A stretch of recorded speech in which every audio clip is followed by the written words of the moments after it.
जोहार दोस्तों, आप सभी का स्वागत है दो ट्राइबल पॉडकास्ट में। मैं हूं रोशन टोप्पो, आपका होस्ट। आज हमने एक बहुत ही खास और रोचक विषय पर बात की, मुंडा भाषा और उसके साहित्य के बारे में। इस पॉडकास्ट में हमने मोनिका टोपनो जी से बातचीत की, जो मुंडा भाषा और साहित्य का एक अनमोल ज्ञान रखती है। ढेर सारी बातें हुई मुंडा भाषा का इतिहास, उसका महत्व और आज के समय में उसकी स्थिति के बारे में। तो बिना देर किए चलिए शुरू करते हैं और जानते हैं मुंडा भाषा के इस अद्भुत संसार को मोनिका टोपनो जी के साथ। वीडियो को पूरा देखिए और अपना फीडबैक जरूर दीजिए। चलिए शुरू करते हैं।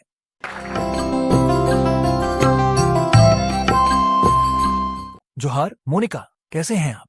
नमस्कार रोशन।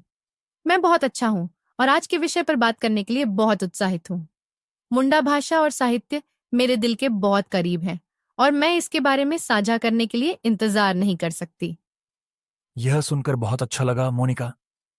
चलिए शुरुआत करते हैं। सबसे पहले, क्या आप हमें मुंडा भाषाओं की ऐतिहासिक पृष्ठभूमि के बारे में बता सकती हैं? जरूर। मुंडा भाषाएं भारत की सबसे प्राचीन भाषाओं में से एक है। इनका अस्तित्व हजारों साल पुराना है और यह ऑस्ट्रो एशियाटिक भाषा परिवार का एक महत्वपूर्ण हिस्सा है। मुख्यतः झारखंड, ओडिशा, पश्चिम बंगाल, बिहार और छत्तीसगढ़ में बोली जाने वाली ये भाषाएं समय के साथ अनेक बदलावों से गुजरी हैं, लेकिन अपने मूल स्वरूप को बनाए रखने में सफल रही हैं। बहुत रोचक। मैंने सुना है कि इन भाषाओं की ध्वन्यात्मक संरचना भी काफी जटिल होती है। क्या आप इस पर कुछ और प्रकाश डाल सकती हैं? हाँ, बिल्कुल। मुंडा भाषाओं की ध्वन्यात्मक संरचना बेहद समृद्ध और जटिल है। इसमें कई प्रकार के स्वर और व्यंजन ध्वनियाँ होती हैं, जो इन्हें अन्य भाषाओं से विशिष्ट बनाती हैं। उदाहरण के लिए, इन भाषाओं में इनफिक्स का उपयोग होता है, जो बहुत कम भाषाओं में पाया जाता है। ये एक ऐसा तत्व है जिसे शब्दों के बीच में जोड़ा जाता है, जिससे शब्द का अर्थ या स्वरूप बदल जाता है। यह जानकर बहुत दिलचस्प लगा। चलिए अब साहित्य पर बात करते हैं। मुंडा भाषाओं का साहित्यिक इतिहास कैसा रहा है? मुंडा भाषाओं का साहित्य मुख्यतः मौखिक परंपरा पर आधारित रहा है। लोक कथाएं, गीत और मिथक इनकी सांस्कृतिक धरोहर का हिस्सा है। इनमें से कई कहानियां हैं पीढ़ी दर पीढ़ी सुनाई जाती रही हैं। खासकर संथाली भाषा में लिखित साहित्य का भी अच्छा खासा विकास हुआ है। रघुनाथ मुर्मू जैसे महान लेखक ने ओल चिकी लिपि का विकास किया, जिसने संथाली साहित्य को एक नई दिशा दी। यह वाकई प्रेरणादायक है। क्या आप हमें संथाली साहित्य के कुछ प्रमुख लेखकों के बारे में बता सकती हैं? हाँ, संथाली साहित्य में कई महान लेखक और कवि हुए हैं। रघुनाथ मुर्मू ने ओल चिकी लिपि के माध्यम से संथाली साहित्य को एक मजबूत आधार दिया। भगवती सोरेन ने कई महत्वपूर्ण कविताएं और कहानियां लिखी हैं, जो आज भी पढ़ी और सराही जाती हैं।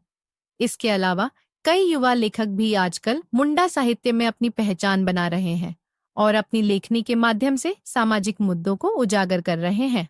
यह जानकर बहुत अच्छा लगा। क्या आप हमें मौजूदा समय में मुंडा साहित्य के परिदृश्य के बारे में कुछ और बता सकती हैं? वर्तमान में मुंडा साहित्यिक परिदृश्य बहुत ही उत्साहजनक है। अब लोग मौखिक परंपराओं को संरक्षित करने के साथ साथ लिखित साहित्य को भी बढ़ावा दे रहे हैं। कविता, लघु कथाएं, उपन्यास और निबंध जैसे विभिन्न साहित्यिक रूपों में मुंडा भाषाओं का साहित्यिक उत्पादन हो रहा है। यह न केवल हमारी भाषाई धरोहर को संरक्षित करने में मदद कर रहा है, बल्कि युवा पीढ़ी को अपनी सांस्कृतिक जड़ों से जोड़े रखने में भी महत्वपूर्ण भूमिका निभा रहा है। यह सुनकर बहुत खुशी हुई। क्या आप मुंडा भाषाओं के संरक्षण के लिए चल रही किसी पहल के बारे में विस्तार से बता सकती हैं? हाँ, विभिन्न समुदाय संचालित परियोजनाएं मौखिक परंपराओं के दस्तावेजीकरण, शैक्षिक सामग्री के विकास और साहित्यिक उत्सवों को बढ़ावा देने पर काम कर रही हैं। जैसे संथाली साहित्यिक महोत्सव, जहां लेखक और कवि अपनी रचनाएं प्रस्तुत करते हैं और साहित्यिक चर्चाएं होती हैं। इसके अलावा स्कूलों और कॉलेजों में मुंडा भाषाओं को पढ़ाने के लिए नई शैक्षिक सामग्री का विकास भी किया जा रहा है। यह प्रयास बहुत महत्वपूर्ण है। चलिए अब कुछ सांस्कृतिक पहलुओं पर बात करते हैं। मुंडा भाषाओं की संस्कृति में संगीत का क्या महत्व है? मुंडा लोगों की संस्कृति में संगीत का बहुत महत्वपूर्ण स्थान है। उनके गीत और नृत्य उनकी पारंपरिक कहानियों और मिथकों को जीवित रखते हैं। हर विशेष अवसर, त्योहार और उत्सव में संगीत और नृत्य का विशेष महत्व होता है। इनके माध्यम से वे अपनी कहानियां, मान्यताएं और सामाजिक संदेश संप्रेषित करते हैं। चलिए अब मुंडा भाषाओं में शिक्षा के बारे में बात करते हैं। क्या इन भाषाओं में शिक्षा प्रणाली विकसित हो रही है? हाँ, अब धीरे धीरे मुंडा भाषाओं में शिक्षा सामग्री विकसित की जा रही है। विभिन्न एनजीओज और सरकारी संगठनों के माध्यम से बच्चों को अपनी मातृभाषा में शिक्षा प्रदान करने के प्रयास हो रहे हैं। इससे न केवल बच्चों को अपनी भाषा में शिक्षा प्राप्त करने में मदद मिल रही है, बल्कि उनकी सांस्कृतिक पहचान भी मजबूत हो रही है। यह जानकर बहुत खुशी हुई। क्या आप हमें मुंडा साहित्यिक उत्सवों के बारे में कुछ और बता सकती हैं? हाँ, विभिन्न स्थानों पर मुंडा साहित्यिक उत्सव आयोजित किए जाते हैं, जहां लेखक और कवि अपनी रचनाएं प्रस्तुत करते हैं। ये उत्सव न केवल साहित्यिक रचनाओं को साझा करने का मंच प्रदान करते हैं, बल्कि विभिन्न साहित्यिक चर्चाओं और विचार विमर्श का भी अवसर देते हैं। ऐसे उत्सव मुंडा साहित्य और संस्कृति को बढ़ावा देने में महत्वपूर्ण भूमिका निभाते हैं। ये उत्सव मुंडा साहित्य को बढ़ावा देने में महत्वपूर्ण भूमिका निभाते हैं। चलिए अब मुंडा भाषाओं के भविष्य के बारे में बात करते हैं।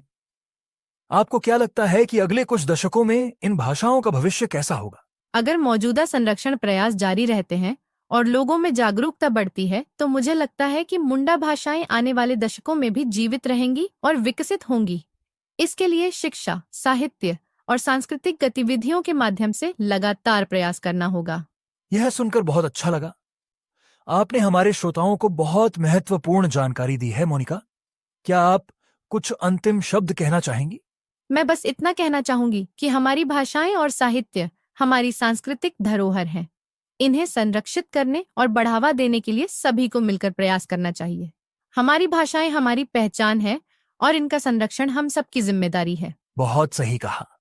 धन्यवाद मोनिका, हमारे साथ इस दिलचस्प बातचीत में शामिल होने के लिए। रोशन, और धन्यवाद हमारे श्रोताओं का भी, जो इस यात्रा में हमारे साथ जुड़े रहे। हाँ, धन्यवाद दोस्तों।